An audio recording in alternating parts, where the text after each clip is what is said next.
What links Blackpool, Who Wants to Be a Millionaire, and a burnt out BMW? This episode of Unsolved British Crimes. The Millionaire link will become clear later, but right now, let's see if we can solve our latest crime.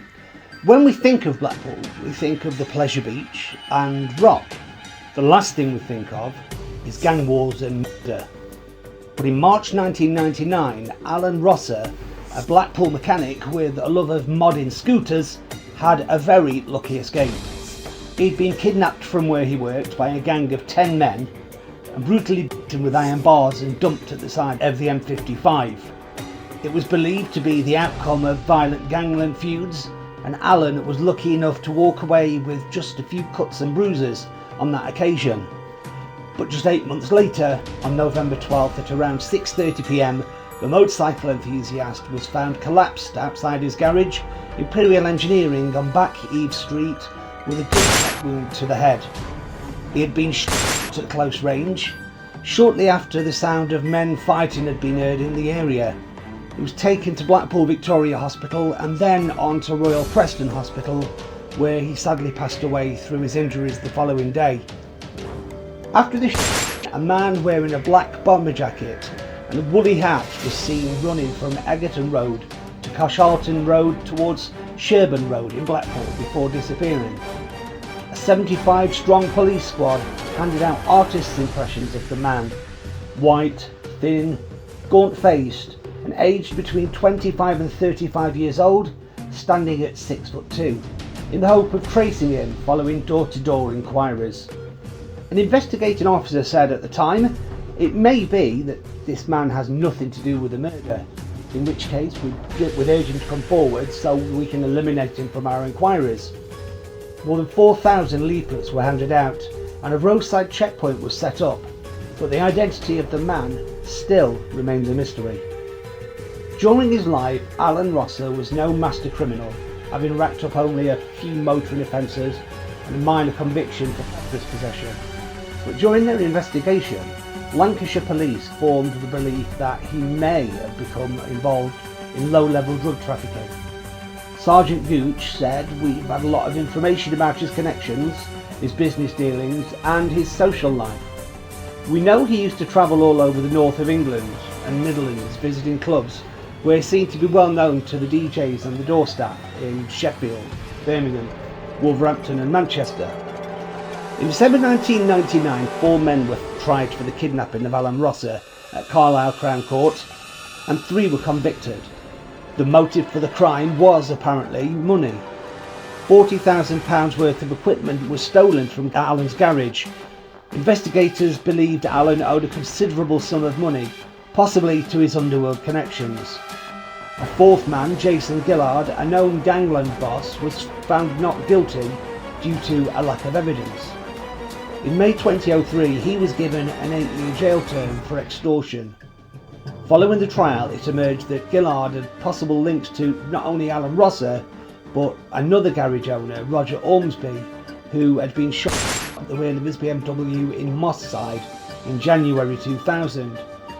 Ormsby was a dad of 3 and a known drug dealer. Like Alan, his murder was never solved.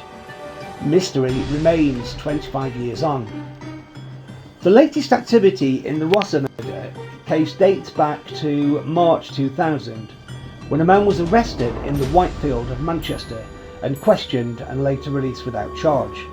Since then, the trail has gone cold with no further clues coming to light.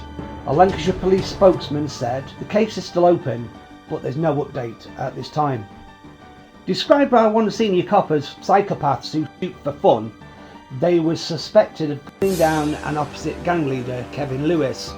Interviewed over the fake shooting of 18-year-old Julian Wagaba, thought to have been involved in the killing of another gang member, Zeus King, and seen in the vicinity after 35-year-old Roger Ormsby was found in a BMW with a bullet in the back of his head in Whalley Range. No one has ever been convicted over the 4 murders. The charred body of Roger Ormsby was recovered on 5th of January 2000 from his gutted red BMW 320, which had burst into flames after the causer's foot jammed its accelerator and overheated the engine. Jason Gillard, 32, from Calder Crescent, Whitefield, was arrested during a major police operation where officers used an expert involved in TV's Who Wants to Be a Millionaire trial. Detectives acted when a 47-year-old garage boss was blackmailed into handing over cash after Gillard told him he would be shot and his own touched.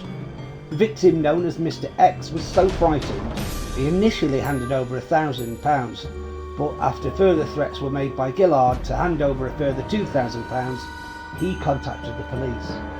Later, the expert, who had discovered where the coughs came from in the Millionaire trial, was drafted in to analyse audio from taped telephone conversations between Gillard and Mr. X.